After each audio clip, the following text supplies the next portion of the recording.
આપણા જીવનમાં આવું મૂલ્યવાન માણસનું શરીર મળ્યું છે, અને આ શરીર નાશવંત. તુલસીદાસજી મહાત્માએ રામાયણમાં લખ્યું, સ્થિતિ જલ પાવક ગગન સમીરા પંચ રચિત અતિ અધમ શરીરા. પૃથ્વી, જળ, તેજ, વાયુ ને આકાશ, આ 5 તત્વોમાંથી આ શરીર બને છે. આ શરીરમાંથી ચૈતન્ય જતું રહે એટલે પૃથ્વી પૃથ્વીમાં, જળ જળમાં, તેજ તેજમાં, વાયુ વાયુમાં અને આકાશ આકાશમાં લીન થઈ જાય છે. એક શાહુકાર અને એનો ચાકર બેના એક જ દિવસે દેહાવસાન થઈ ગયા. બેની નનામી એકારે નીકળી, બાજુમાં બેને સળગાવ્યા. ઓલો બહુ મોટો સોનાનો વેપારી શાહુકાર હતો, અને ઓલો એના સોનાના ઠેલા ઉઠાવતો હતો. એનું પેટીયું મળતું હતું, રજળતું. ગામના લોકો સારણી આવે ને, સારણી એ લઈને સવારે ગયા, બેને બાળી દીધા હતા. દેહની બધી ભસ્મ રાખ છે ને ચાળી નાખી, બે માંથી કાંઈ ન નીકળ્યું. ગામને એમ હતું કે હોનાનો માલિક હતો એટલે એમાંથી કંઈક નીકળશે 2-4 કિલો હોનું. અત્યારે મોંઘું થયું છે, કટકો મળે તો સારું. આ જીવનનું સત્ય છે. આપણે બહુ દશામાં જીવીએ છીએ. આપણે જોઈએ છે એ સ્વપ્ન છે.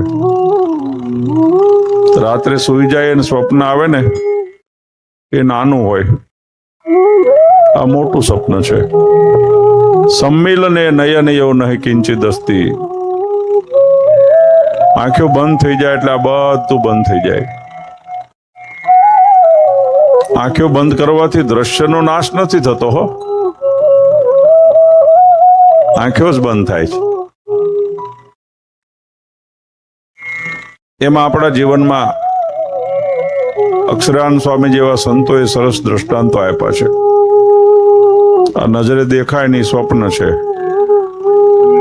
સ્વપ્નમાં પણ સાક્ષાત્કાર કરવો હોય તો હરિભક્તિનો આશરો કરી લેવો. અંદરનાને ઓળખવાની કોશિશ કરવી, અંદરનો હું મારી નાખવો. અંદરનો હું જાગતો હશે ને ત્યાં સુધી ભગવાનની પાસે નહીં પહોંચાય. અંદરના અહંકારનો હું છે ને એ બહુ મોટો પડદો છે. નજીક હોવા છતાં આપણને એનો સ્પર્શ નથી કરવા દેતો, દર્શન નથી થવા દેતું. આ કથા, કીર્તન, ભજન, યજ્ઞ, આ પાટો છોડો એના માટે છે કે માણસના જીવનના અંદરનો હું મરી જાય, પછી જીવવાની મજા આવે. અને ભગવાન સ્વામિનારાયણ વચનામૃતમાં એવું કીધું છે, કામી હોય તો સત્સંગમાં પડ્યો રે, માની અંતે જાતો પડવાનો. તો સૌથી પહેલો ગુણ મેળવવો નિર્માનીપણાનો ગુણ. મંદિરે આવીએ, કોઈ બોલાવે ન બોલાવે, અહીંયા મેં જોયું જે આવે પોતાની જાતે ખુરશી લઈ લે, બેસવાની ગાદીઓ ખલાસ થઈ ગઈ તો ગોતી લે અને બેસી જાય. આમ તો અહીંયા ઘેરે એવું જ હોય છે ને. આ ટેવ પડી તમારે એટલે સારું છે. આનો બહુ અનુભવ નથી પણ મેં એવું સાંભળ્યું છે, આ તો બધું ઘેરે હાથે જ કરવાનું હોય. આ બધું કરતા કરતા એ ગુણે અહીંયા ઘર સુધી આવે ને તો બહુ મહત્વનો છે.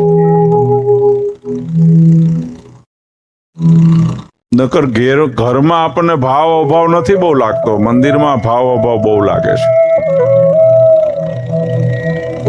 મને ભગત એવું કહેતા હતા, અહીંયા તો બધા પુરુષોનો જમાનો બહુ કે સવારે ઉઠે ને એટલે જગાડવા માટે આરતી ઉતારે પેલા, પછી સરસ ગરમ ગરમ ચા ને ગરમ ગરમ ભાખરી ને કેરીનું અથાણું, ચૂંદો ને બધું આપે બહુ સરસ. મેં ભગતને કીધું એટલે જ તમે આ વજનદાર થઈ ગયા છો.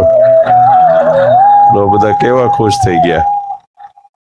અમારે રાજી તો કરવા જ છે તમને, ગમે એમ કરીને રાજી કરવા છે. હો, એ ગઢડાથી રાજી કરવા આવ્યો છું.